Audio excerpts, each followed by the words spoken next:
வணக்கம். நான் மதுரையிலேருந்து சதீஷ்குமார் பேசுகிறேன். இந்த மை3 அப்படிங்கிற ஒரு நிறுவனத்தை பற்றி மை3 உறுப்பினர்கள்கிட்ட தெரியப்படுத்தணும். நம்ம தமிழ்நாடு கவர்மெண்ட்டுக்கும் இதை தெரியப்படுத்தணும், மற்ற மாநிலத்துக்கும் தெரியப்படுத்தணும் அப்படிங்கிறது என்னுடைய வேண்டுகோள். ஏன்னா இன்றைக்குள்ள சூழ்நிலையில் நானாக சொல்ல முடியாத ஒரு துக்கத்தில் இருக்கேன். காசு ஒரு மனுஷங்களை எவ்வளோ உயர்த்து கொண்டு போகும் அப்படிங்கிறதையும் புரிஞ்சுக்கிட்டேன். அதே காசு இல்லைன்னா எவ்வளோ மோசமான சூழ்நிலை ஒருத்தரோட வாழ்க்கை மாறும் அப்படிங்கிறதையும் நல்லபடியாக புரிஞ்சுக்கிட்டேன். இப்போ பார்த்தீங்கன்னா, இப்போ சமீபத்தில் நம்ம மதுரையில் மோட்டோ மாஸ்டர் அப்படின்னு ஒருத்தர் களத்தில் இறங்கியிருக்காப்புல. அது என்னென்னா, மை3 நம்ம மீட்டெடுப்போம், சங்கம் ஆரம்பிக்கிறோம், 300 கொடுப்போம் அப்படின்னு கேட்டுட்ருக்காப்புல. நான் என்ன கேட்குறேன்னா, நம்ம மை3 மெம்பர்ஸ் கிட்டத்தட்ட ஒரு 50 லட்சம் பேர் இருக்காங்க அப்படின்னு தான் சொல்கிறாங்க. அது உண்மையாக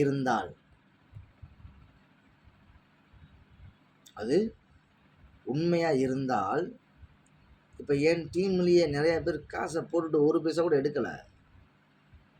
நிறையா யூடியூப்ஸ்லாம் பார்க்குறேன். ஏன்னா ஒருத்தவங்கன்னா லேடி அப்பாவுக்கு முடியலை, அதனால் இதில் சேர்ந்துருக்கேன், மாதம் ஏதோ இன்கம் வந்தால் அது மூலிமா நான் மருந்து மாத்திரை வாங்கிக்கிறேன் அப்படின்னு சொல்லிட்டாங்க. இன்னும் சில பேர் தற்கொலைலாம் பண்ணியிருப்பாங்க, என்னன்னு தெரியல. தற்கொலை பண்ண போகிறேன்னு சொல்லி கேள்விலாம் வந்துச்சு, பதிலாம் வந்துச்சு, வீடியோலாம் வந்துச்சு.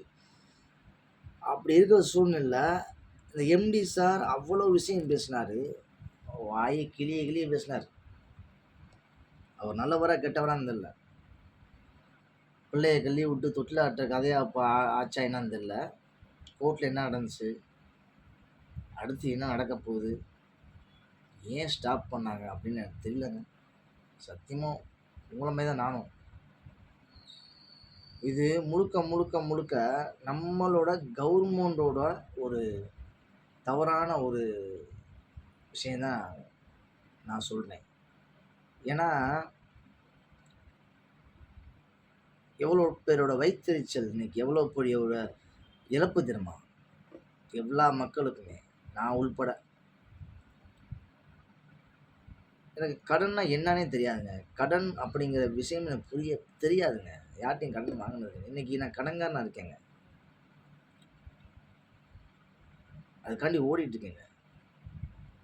ஒரு 10 ரூபா காசுக்கு பிச்சை எடுக்காத கேவலங்க சொன்னா. ஒரு நல்ல நிறுவனத்தை நம்ம கவர்மெண்ட் நிப்பாடிடுச்சு. ஆனால் ஒரு நல்ல நிறுவனம், அதில் உள்ள ப்ராடக்ட்டும் சரி, அவர் பேசின பேச்சும் சரி, அவ்வளோ நம்பிக்கையாக இருந்துச்சு. அதனால தான் நானும் ஜாயின் பண்ணேன். நம்ம பணத்தை போடுறோம், பணத்தை வச்சு பணம் சம்பாதிக்கலாம்னு சொல்கிறாங்க. நிறைய பெரிய பெரிய ஆட்கள்லாம் அதான் பண்ணிகிட்டு இருக்காங்க. நம்ம பணம் போடுறோம், அது மூலிமா பொருள் கிடைக்குது, அது போக அந்த பொருள் விற்பனை ஆகுது, விளம்பரம் பார்க்குறோம், அதன் மூலிமா ஒரு வருமானம் வரும் அப்படிங்கிற ஒரு நம்பிக்கை நம்ம தான் போட்டோம். ஆனால் சில பாலா போன தற்கூரி நாய்க இலக்காரமாக பேசுது, உழைச்சி சம்பாதின்னு சொல்லி. இது எந்த வயல் நாயின்னு தெரியல. உழைச்ச காசு தனியாக போட்டிருக்கோம். நாங்கள் ரோட்டில் அல்ட்டு வந்தால் போட்டோம், இல்லை வேமன் எப்படின்னு போட்டாங்க. இல்லைல்ல, எங்கள் உழைப்பியா? பிஸ்னஸ் எது, தொழில் எது, வேலை எது அப்படின்னு தெரியாமல் இருக்காங்க நம்ம மக்கள். ஸோ அதெல்லாம் விட்டுருங்கண்ணே. இப்போ நான் கேட்குறது என்னென்னா, இந்த மோட்டோ மாஸ்டர் அப்படிங்கிறவர் 300 கேட்குறாரு. என்னுடைய கேள்வி என்னென்னா, 300 வாங்கி என்ன பண்ண போகிற அப்படின்னு கேட்டால், நாங்கள் வக்கீலை வச்சு இது கேஸ் போட்டு மீட் எடுக்கிறதுக்கு ஒரு வழிமுறை பண்ண போகிறோம் அப்படின்றாங்க. சங்கம் ஆரம்பிச்சிருக்காங்க, 300 கேட்டுட்ருக்காங்க, சில இடத்துல 600 கேட்டுட்ருக்காங்க. நான் என்ன சொல்கிறேன்னா, ஒன்று வா மை3 சார் அந்த எம்டி சார் வீட்டுக்கே போய் கேள்வி கேட்போம், இல்லை பெரிய போராட்டம் பண்ணுவோம். சரியா? சரியாச்சா? ஜல்லிக்கட்டு போராட்டமே பண்ணா தான் இதுக்கு ஒரு விடிவு காலமே வரும். இது என்ன குறை இருக்குன்னு கண்டுச்சு இந்த கவர்மெண்ட்டு. எதுக்காக நிப்பாட்டினாங்க? அது தெரியணும்ல நம்மளுக்கு. அப்ப பண்ணியே ஆகணும். போராட்டம் பண்ணணும், சண்டை போட வரியான்னு கேட்டேன், வரல. சரி ரைட், அதெல்லாம் விட்டுரு. நீ எத்தனை பேர் எடுத்து போட்டுட்டு ஒரு பைசா கூட எடுக்காம இருக்காங்க. 50,00,000 பேர். ஒரு நல்ல ஐடியாங்க இது. 50,00,000 பேருமே ஆளுக்கு ஒரு ரூ. 100, வெறும் ரூ. 100 போட்டா கூட லட்சம், 10,00,000, கோடி. ஓகே, ஆல்ரெடி 50,00,000 பேர் இருக்காங்க. அப்போ அது கோடியா மாறி ஒரு சைவர் சேர்த்தா, சரிங்களா? இன்னொரு சைவர் கேட்டால் என்னாச்சுன்னு பார்த்துக்கங்க. அப்போ 50,00,000 கோடி, 10 கோடி, கிட்டத்தட்ட 500 கோடி வரும். சரிங்களா? 500 கோடியா 50 கோடியான்னு தெரியல, கணக்கு தெரியலங்க. 50 கோடினே வச்சுக்கிறோமே. 10 கோடியை தூக்கி எடுக்காத மக்களுக்கு தரலாம். மீதி 40 கோடியை வச்சு எவ்வளோ பிஸ்னஸ் பண்ணலாம் தெரியுமா உங்களுக்கு? அது எவ்வளோ லாபம் எடுக்கலாம் தெரியுமா? அந்த லாபத்தெல்லாம் ஷேர் பண்ணாலே போதுங்க.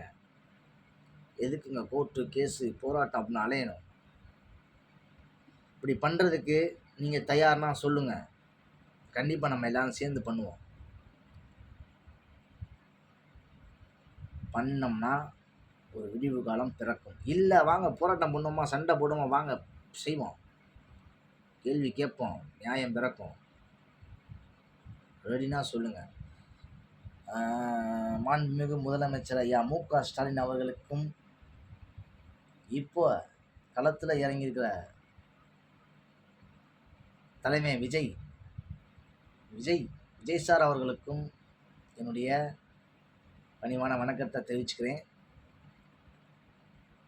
தயவு செஞ்சு இந்த கேஸ், அதாவது இந்த விஷயத்தை கொஞ்சம்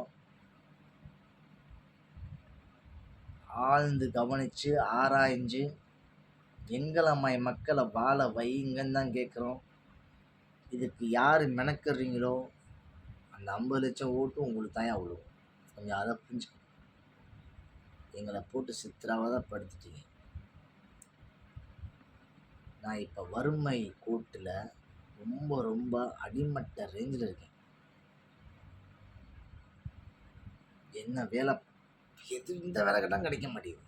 இந்த வேலை பார்த்தா எனக்கு திருப்தி இல்லை, வருமானம் இல்லை. சொல்கிறான் பார்த்தீங்களா சில பேர், நாய்ங்க வேலை பார்த்து சம்பாதி, உழைச்சி சம்பாதி.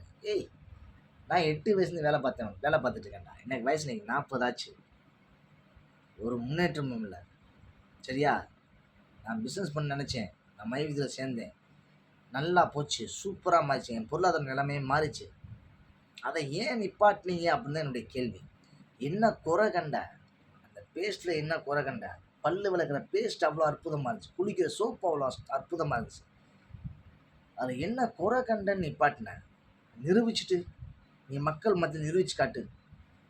ஃபேக் கம்பெனி, இது ஃபேக் ஐட்டம் எல்லாம் அப்படின்னு சொல்லி நிரூபிச்சு காட்டு. நல்லா போயிட்டு நிறுவனத்தை கெடுத்து குட்டிச்சோறு ஆகிட்டீங்களையா? என்னையா நாடு இது?